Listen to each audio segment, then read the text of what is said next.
I walked to work in the rain every day, until Grandma said, "How's the car I bought you?" I froze. "What car?" Silence fell, and she learned my parents had handed it to my brother. You know that moment when your entire world shifts sideways and you realize everything you thought you knew was a lie? Yeah, that happened to me on a Tuesday. In my grandmother's living room. Over tea and those butter cookies she always kept in the tin with the faded roses on it. I'd been walking to work in the rain for 6 months straight. Every single day, trudging through puddles that seemed to appear overnight, my shoes squelching against wet pavement while I watched cars zip past me like I was some kind of street decoration. My coworkers thought I was either incredibly dedicated to fitness or too broke to afford gas. Truth was, I didn't have a car. Never had one. My parents always said we couldn't afford it, that public transportation and my own 2 feet were good enough for an 18-year-old. But that Tuesday, Grandma looked up from her crossword puzzle and asked the question that would unravel everything. "How's the car I bought you?" I froze. Actually froze. Like someone had hit pause on my entire existence. The teacup hovering halfway to my lips, steam curling up between us like a question mark made of vapor. "What car?" The words came out strangled, confused. The silence that followed wasn't the comfortable kind you get with family. It was the kind that precedes earthquakes, the stillness before everything you thought was solid starts cracking apart. Grandma's face went through about 5 different emotions in 3 seconds. Confusion, realization, anger, and something that looked like heartbreak all flickered across her weathered features before settling into a hard, cold fury I'd never seen before. "The blue Honda Civic," she said slowly, like she was talking to someone who might be having a stroke. "The one I bought you for your 18th birthday. 6 months ago." I felt the ground shift beneath me. Not metaphorically, I actually felt dizzy, like the room was tilting. "Grandma, I never got a car." Mom and Dad said. They said what? Her voice had gone quiet. Dangerously quiet. And that's when I learned that my parents had handed my car, to my brother Jake. Just like that. Like I didn't exist. Like 6 months of walking in the rain, missing job opportunities because I couldn't get there reliably, and watching my social life evaporate because I couldn't drive anywhere were just acceptable casualties in the grand scheme of keeping their golden boy happy. You want to know the really twisted part? I'd been grateful. Actually grateful that my parents were letting me live at home rent-free while I figured out my life.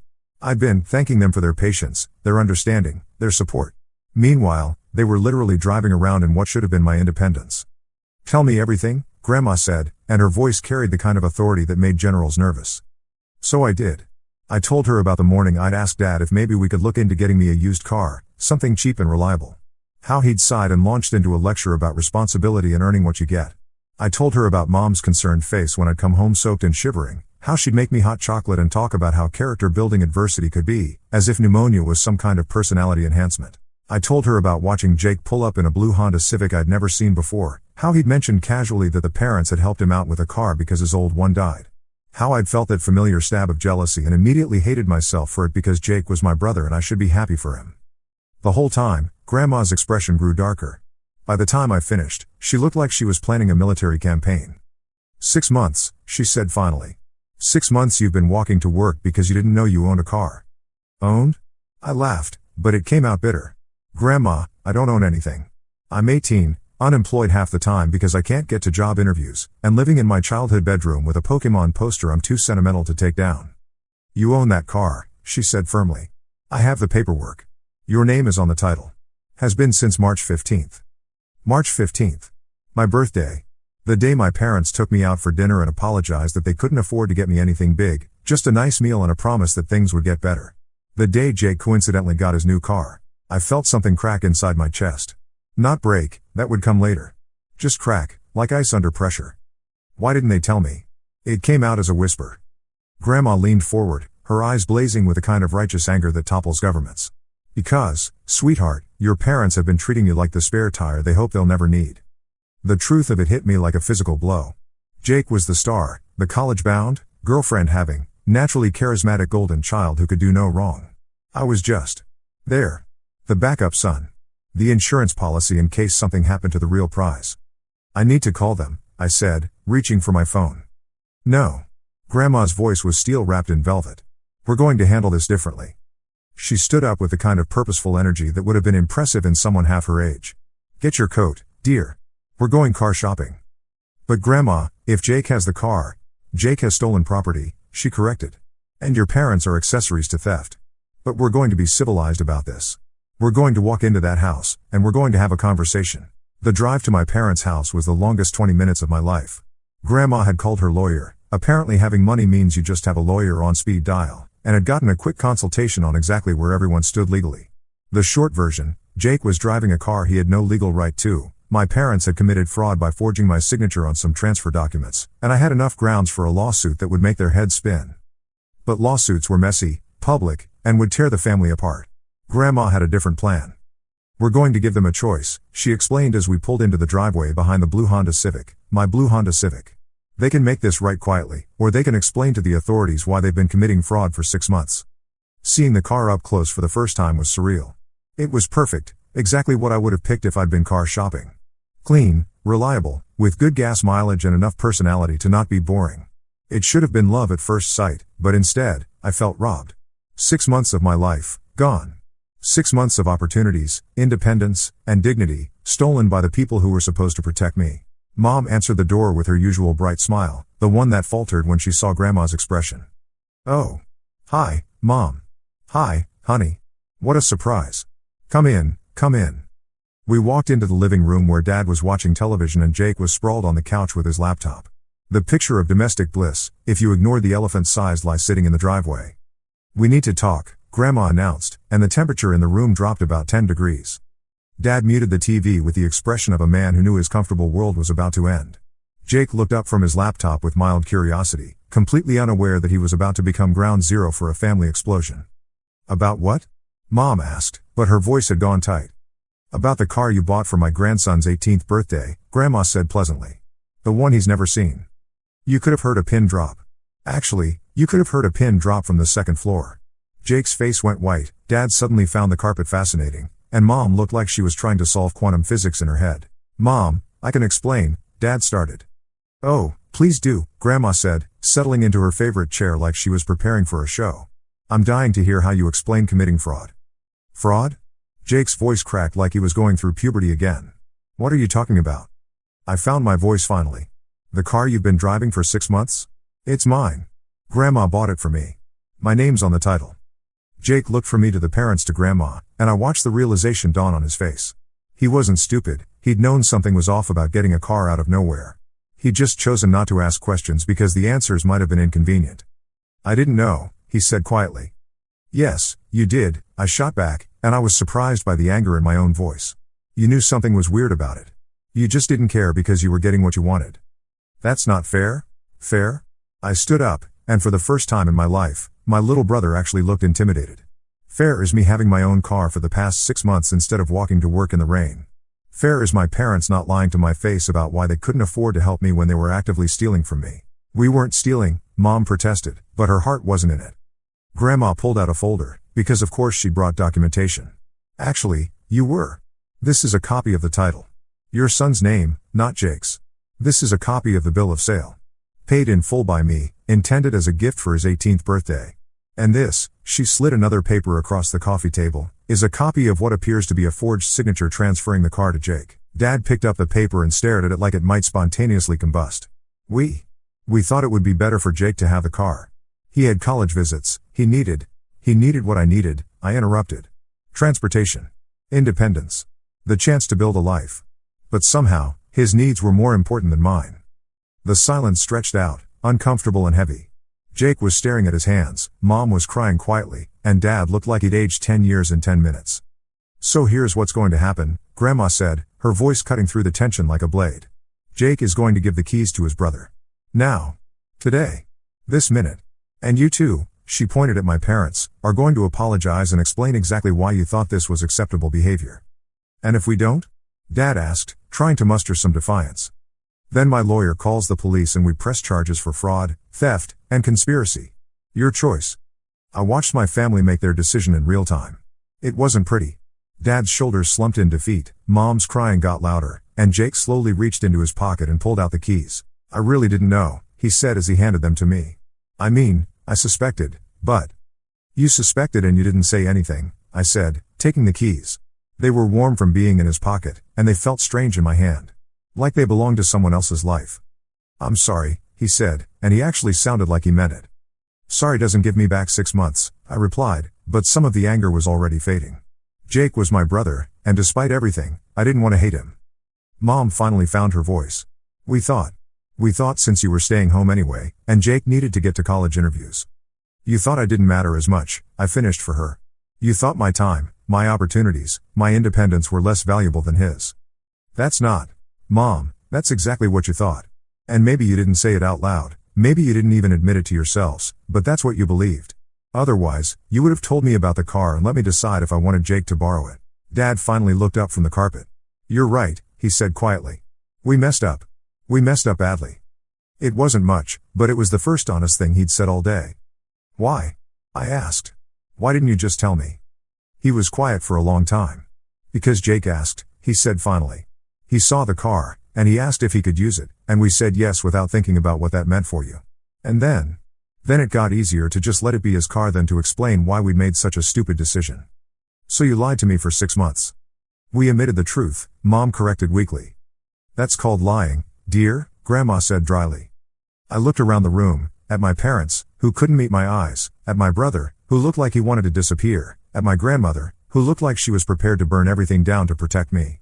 And I realized something, I wasn't angry anymore. I was disappointed. And somehow, that felt worse. I need some air, I said, heading for the door. I walked outside to where my car, was parked. It was a beautiful vehicle, really. Clean lines, good condition, exactly the kind of reliable transportation that would have changed everything for me over the past 6 months. I ran my hand along the hood and tried to feel something other than hollow. Grandma followed me out a few minutes later. How are you holding up? She asked. I don't know, I said honestly. I thought I'd feel better. I thought getting the car back would fix things, but it doesn't fix the last 6 months.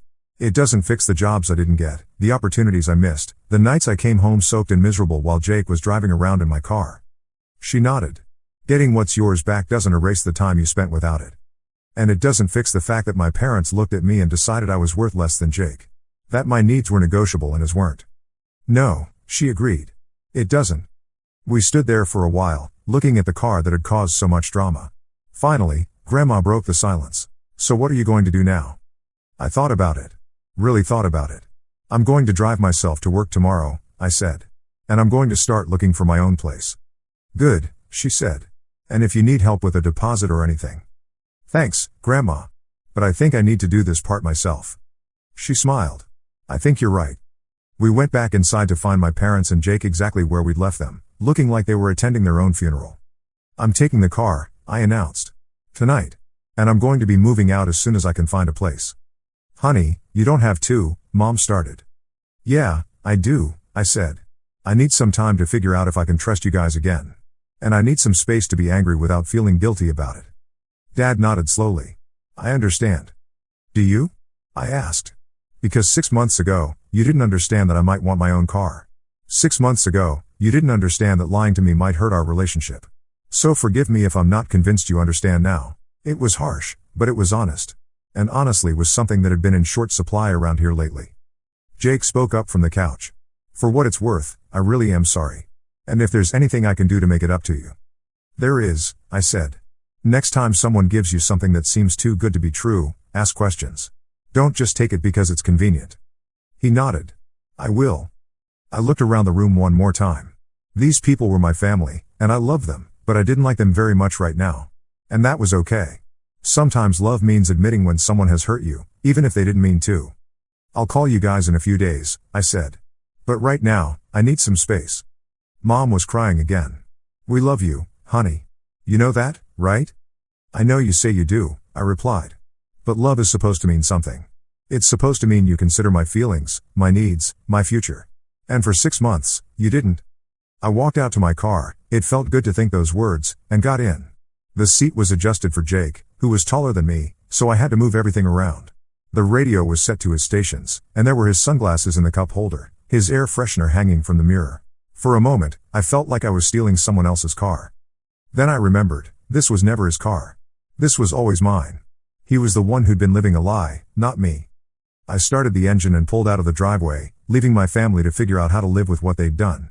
In the rearview mirror, I could see Grandma getting into her car, probably heading home to call her lawyer and make sure everything was properly documented. The drive to my friend Marcus's house was smooth and quiet. The car handled beautifully, and for the first time in months, I felt like I could go anywhere. It was intoxicating and terrifying at the same time. Marcus was appropriately shocked when I told him the story. He was also appropriately angry on my behalf, which I appreciated. Sometimes you need someone else to validate that yes, what happened to you is messed up, and no, you're not overreacting. So what now? He asked as we sat in his kitchen, drinking coffee and processing everything. Now I figure out who I am when I'm not the family scapegoat, I said. Now I learn to drive my own car and make my own decisions and live my own life. And your parents? I thought about it. I don't know. Maybe we'll figure it out, maybe we won't. But I can't keep pretending that what they did was okay just to keep the peace. And I can't keep living in a house where my worth is negotiable. Marcus nodded. You can crash here as long as you need to. Thanks. But I think I need my own place. I need to prove to myself that I can do this. Over the next few weeks, everything changed. I found an apartment, nothing fancy, but it was mine. I got a better job, having reliable transportation opened up opportunities I'd never had before. I started dating. Turns out, having a car makes you significantly more attractive to potential partners. But the biggest change was in how I saw myself. For 18 years, I'd been the spare son, the backup plan, the one who got what was left over. Now I was just me. And it turned out that me was pretty decent when I wasn't being compared to Jake every 5 minutes. My parents called regularly. The conversations were awkward at first, full of apologies and explanations and promises to do better. Slowly, very slowly, we started to rebuild some trust. But it was different now. I wasn't their little boy anymore, and they weren't the infallible parents I thought they were. Jake and I had coffee a few times. He was genuinely sorry, and I could tell he was trying to understand why what happened was so wrong. We'd probably be okay eventually. Brothers usually are. But the person who really surprised me was Grandma. I'd always known she loved me, but I hadn't realized how fierce that love was. She'd been willing to blow up the entire family to make sure I got what was mine. That kind of loyalty is rare, and it changed how I thought about myself. If someone like Grandma thought I was worth fighting for, maybe I actually was.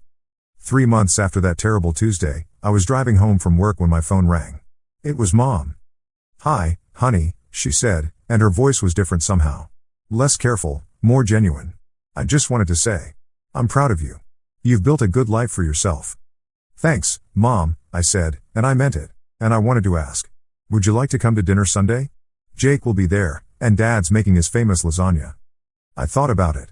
Sunday dinner had been a family tradition for years, but I'd been skipping them since I moved out. Part of it was still being angry, but part of it was just being busy with my new life. Will you promise not to act like nothing happened? I asked. I promise, she said. We need to talk about what we did, and we need to keep talking about it until we figure out how to be a family again. Okay, I said. I'll be there. And I would be. Because that's the thing about family, even when they hurt you, even when they let you down, even when they steal your car and lie about it for 6 months, they're still your family. That doesn't mean you have to accept bad treatment, and it doesn't mean you have to pretend nothing happened. But it means you can choose to forgive, slowly and carefully, if they're willing to do the work to earn it. I pulled into my apartment complex and parked my car, the one with my name on the title, the one I'd finally gotten to drive. Tomorrow I'd get up and drive myself to work, just like I had every day for 3 months. No more walking in the rain, no more missing opportunities, no more being invisible. As I walked up to my apartment, I realized something. I wasn't angry anymore. I wasn't even disappointed. I was just free. Free to make my own choices, free to build my own life, free to decide for myself what I was worth. And you know what? I was worth a lot more than I'd ever imagined. The funny thing about betrayal is that it shows you who you really are when everything falls apart. I'd always thought I was the weak one, the one who needed protection, the one who couldn't handle the real world. Turns out, I was wrong. I was the one who could walk away when walking away was necessary. I was the one who could rebuild when rebuilding was required. I was the one who could forgive without forgetting, love without enabling, and move forward without looking back. Not bad for the spare son. And every morning when I got in my car, the blue Honda Civic that had started this whole mess, I smiled. Not because I'd gotten what was mine, though that felt good. I smiled because I'd learned something valuable. Sometimes the best gift someone can give you is showing you exactly who they are. Even when it hurts. Especially when it hurts. Because once you know who people really are, you can decide what to do with that information. And that, more than any car, is true freedom. The last time I walked to work in the rain was 6 months ago. I didn't know it would be the last time, just like I didn't know my car was sitting in my parents' driveway the whole time. But that's life, isn't it? Full of surprises, some good and some terrible, all of them teaching you something about yourself if you're willing to pay attention. I'm paying attention now. And I'm driving my own car while I do it. But that's not where the story ends. Because life has this twisted sense of humor, and just when you think you've figured everything out, it throws you another curveball. It was about 4 months after I'd gotten my car back when Jake called me at 2 in the morning. Not texted, actually called, which immediately set off alarm bells because Jake never called anyone. He was strictly a text and social media communicator. Hello? I answered, already sitting up in bed. Can you come pick me up? His voice was shaky, small. Like he was 12 again and had gotten separated from us at the mall. Jake? What's wrong? Where are you? I'm at the police station.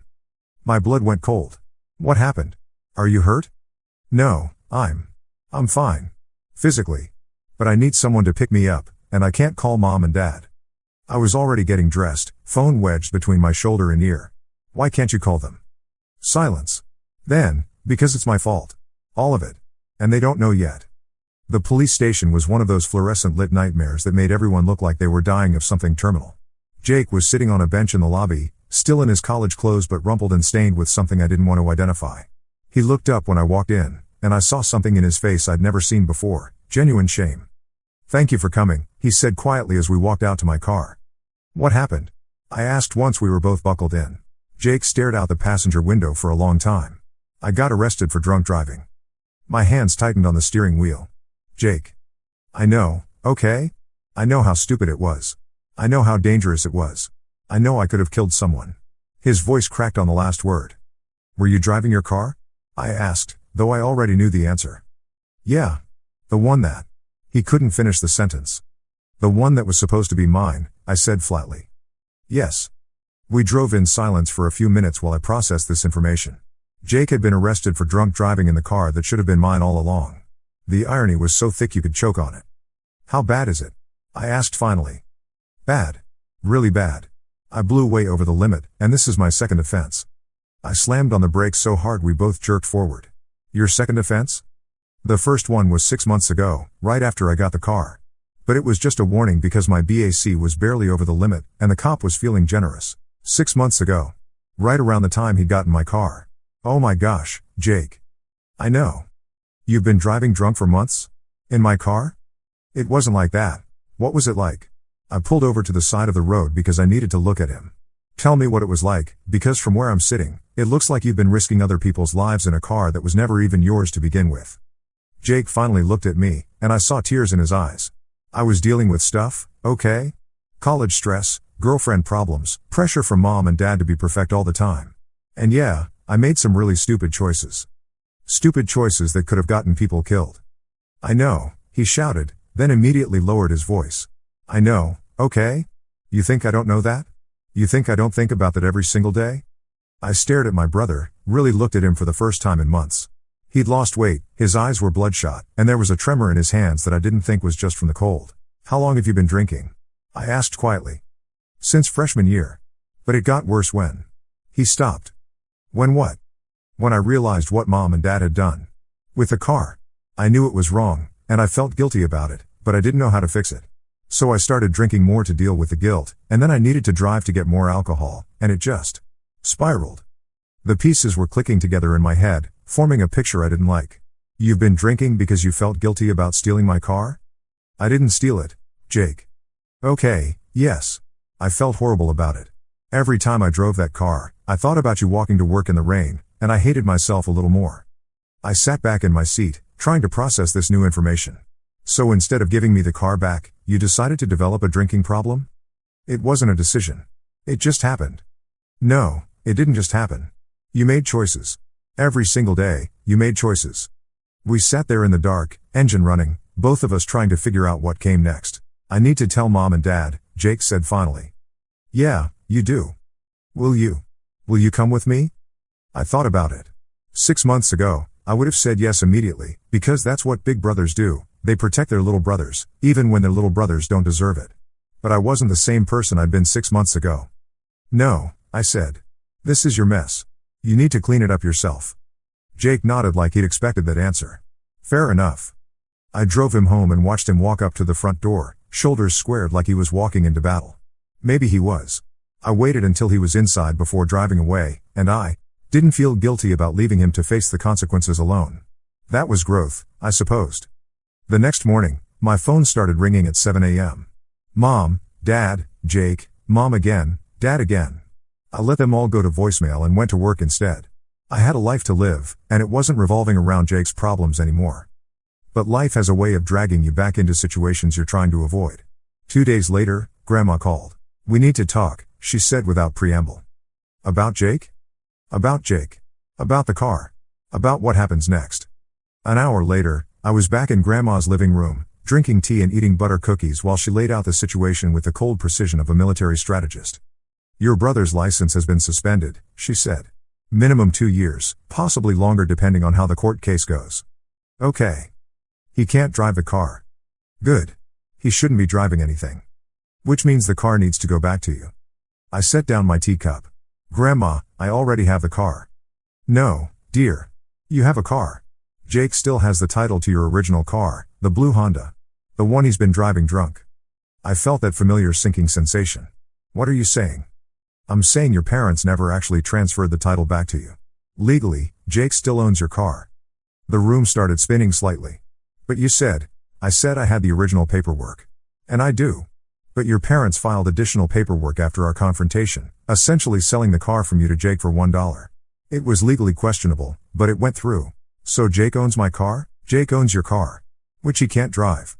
For at least 2 years." I stood up and started pacing. "This is insane. This is absolutely insane." "It gets worse," Grandma said calmly. "How could it possibly get worse?" "Your parents want Jake to sell the car to pay for his lawyer and court fees. Which means your car, the car I bought for you, is going to disappear forever unless we do something about it." I stopped pacing and stared at her. "What kind of something?" "We buy it back. From Jake." "From Jake? Who's been driving it drunk?" "Who's been driving it drunk?" I sat back down heavily. "How much?" "Market value. About $12,000. $12,000. For a car that should have been mine all along. A car that had been damaged by months of drunk driving and who knows what else." "This is extortion," I said. "Yes, it is. And there's nothing we can do about it legally?" "Not without a lengthy court battle that would cost more than the car is worth." I put my head in my hands. "I can't afford $12,000, Grandma." "I can." I looked up at her. "You're not buying me another car." "Why not?" "Because I'm 24 years old, and I need to solve my own problems." "Even when those problems were created by other people's illegal actions?" "Especially then." Grandma smiled, and it was the kind of smile that made me nervous. "What if I told you there was another way?" "I'd ask what you were planning." "What if Jake didn't sell the car to pay his legal fees? What if someone else paid his legal fees in exchange for the car?" I stared at her. "You want to pay Jake's lawyer?" "I want to pay Jake's lawyer, and I want the car transferred back to you, and I want your parents to understand that actions have consequences." "Grandma, that's still $12,000, plus whatever the lawyer costs. Money I'm happy to spend to make sure justice is done." "It's not about justice anymore. It's about family." "Exactly." Over the next few days, Grandma negotiated with my parents like she was brokering a peace treaty between warring nations. The final agreement was complex but fair. Grandma would pay for Jake's legal representation and court fees, Jake would transfer the car back to me, and my parents would contribute $5,000 toward Jake's treatment at an inpatient rehabilitation facility. Yes, treatment. Because it turned out Jake's drinking problem was worse than any of us had realized. The DUI was just the tip of the iceberg. He'd been failing classes, missing work, and apparently had gotten into a fight with his roommate that resulted in campus security getting involved. The day we went to sign the paperwork, Jake looked like he'd been hit by a truck. His hands were shaking, his skin was pale and clammy, and he kept jumping at sudden noises. Withdrawal, I realized. He was going through alcohol withdrawal. "I'm sorry," he said to me as we sat in the lawyer's office. "I'm sorry about all of it. The car, the lying, the drinking. I messed up everything." "Yeah, you did," I agreed. "I know you probably hate me." I thought about it. "I don't hate you. I'm disappointed in you, and I'm angry about the situation, but I don't hate you." "I'm going to get help," he said. "Real help. 30 days inpatient, then outpatient therapy, then AA meetings." "Good. And when I get out, I want to make this up to you somehow. Jake, the only way you can make this up to me is by getting better and staying better. I don't need grand gestures. I need you to be the brother I thought I had."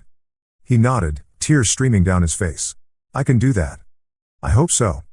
The paperwork was signed, the title was transferred, and for the second time in a year, I walked out to my car knowing it was legally, officially, completely mine. But this time felt different. This time felt final.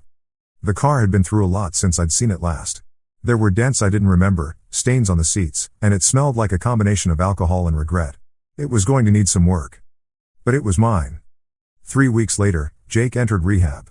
I drove him there in my car, freshly detailed and smelling like new car air freshener instead of old mistakes. "Thank you," he said as we pulled up to the facility. "For everything." "Thank Grandma," I said. "She's the one who made this possible." "I will. But I'm thanking you too. You could have walked away from all this, and you didn't." "Yes, I did," I said. "I walked away from the drama and the lies and the enabling. But I didn't walk away from you." He smiled for the first time in weeks. "There's a difference?" "There's a huge difference." I watched him walk into the treatment center with his single suitcase and a lot of hope. I didn't know if he'd make it. Addiction is a monster that doesn't give up easily, but I knew he was finally ready to fight it. The drive home was quiet and peaceful. My car that had been through theft and lies and drunk driving and legal battles, hummed along the highway like it was happy to finally be where it belonged. 6 months later, Jake graduated from his outpatient program. He'd lost more weight, but it was healthy weight loss this time. His eyes were clear, his hands were steady, and when he smiled, it reached his eyes for the first time in years. 1 year sober, he told me over coffee. We'd started meeting once a month, just to check in with each other. 1 year and counting. "How does it feel?" "Scary. Good. Hard. Like I'm finally awake after being asleep for years." "And how are things with Mom and Dad?" His smile faltered slightly. "Better. Slowly better. They're learning to treat me like I'm actually an adult instead of a child they need to protect from consequences." "That's progress. What about you and them?" I thought about it. "We're figuring it out. Sunday dinners are less awkward now. We can talk about what happened without everyone walking on eggshells." "Do you trust them again?" "I'm learning to. Trust isn't something you can just decide to have, it's something you build, piece by piece, choice by choice." Jake nodded. "I'm learning that too." We sat in comfortable silence for a while, drinking our coffee and watching traffic go by. Normal brothers doing normal brother things. It felt good. "Can I ask you something?" Jake said finally. "Sure. Do you ever think about how different things would have been if I'd just asked questions when I got the car? If I'd pushed back when something seemed off?" "Every day," I said honestly. "But not in the way you think." "What do you mean?" "I mean, if you'd asked questions, yeah, I might have gotten my car 6 months earlier. But I also might not have learned that I could stand up for myself. I might not have learned that I was worth fighting for. I might not have gotten close to Grandma the way I have." "So you're glad it happened?" "I'm glad it's over. I'm glad we're both in better places now. I'm glad you're sober and I'm independent and our parents are learning to be honest. But am I glad you stole my car and developed a drinking problem?" "No, Jake. I'm not glad about that." He laughed, and it was a real laugh. "Fair enough. Besides," I added, "if none of this had happened, I never would have learned that Grandma is basically a superhero with a law degree and unlimited patience for family drama. She is pretty awesome. She's terrifying and wonderful and I'm glad she's on our side." As I drove home that day, I realized something. I wasn't angry anymore. Not at Jake, not at my parents, not at the situation. I was just grateful. Grateful for hard lessons learned, for relationships rebuilt on stronger foundations, for the discovery that I was tougher than I'd ever imagined. The car that had started as a symbol of betrayal had become a symbol of resilience. Every time I got behind the wheel, I was reminded that I could handle whatever life threw at me. I could walk away when walking away was necessary, and I could stay and fight when fighting was required. And most importantly, I'd learned the difference between the two. 2 years after that terrible Tuesday in Grandma's living room, I got engaged. Sarah was a nurse I'd met at a coffee shop near my apartment, and she had the kind of steady presence that made even the most chaotic days feel manageable. When I told her the whole story about the car, and by then it had become quite a story, she listened without judgment and then said, "Your grandmother sounds like someone I'd like to meet." The wedding was small but perfect. Jake was my best man, 1 year and 8 months sober, working a job he loved, and in a relationship with someone who understood his journey. My parents walked me down the aisle together, and if there were tears in their eyes, they were the good kind. Grandma sat in the front row wearing a hat that probably cost more than most people's cars, and when the officiant asked if anyone had objections, she raised her hand slightly and said, "I object to how long this took." Everyone laughed, including the officiant. At the reception, Jake gave a speech that made everyone cry. He talked about second chances and the importance of family and how sometimes the worst things that happen to you turn out to be the best things in disguise. He thanked me for not giving up on him, and he thanked Sarah for loving someone who came with a complicated family situation. But the moment that stuck with me was when he raised his glass and said, "To my brother, who taught me that stealing someone's car is bad, but stealing someone's future is worse. And to Grandma, who taught us all that there's no problem so big that the right lawyer can't solve it." Everyone laughed and drank, and I looked around at my family, flawed, complicated, sometimes infuriating, but ultimately mine. We'd been through the fire together, and we'd come out stronger on the other side. Later that night, as Sarah and I drove away from the reception in my car, the blue Honda Civic that had started this whole crazy journey, she asked me if I ever regretted how everything had played out. No, I said without hesitation. I wouldn't change any of it. Not even the 6 months of walking in the rain? Especially not the 6 months of walking in the rain. She squeezed my hand. Why? I thought about it as we drove through the quiet streets of our town. Because those 6 months taught me who I really was when everything was stripped away. They taught me that I could endure, that I could be patient, that I could keep moving forward even when the path wasn't clear. And they taught me that sometimes the people you love will let you down, but that doesn't mean you stop loving them. It just means you love them differently, more carefully, more intentionally. Sarah smiled. Your family's lucky to have you. I'm lucky to have them. Even when they're driving me crazy. Especially then. Especially then.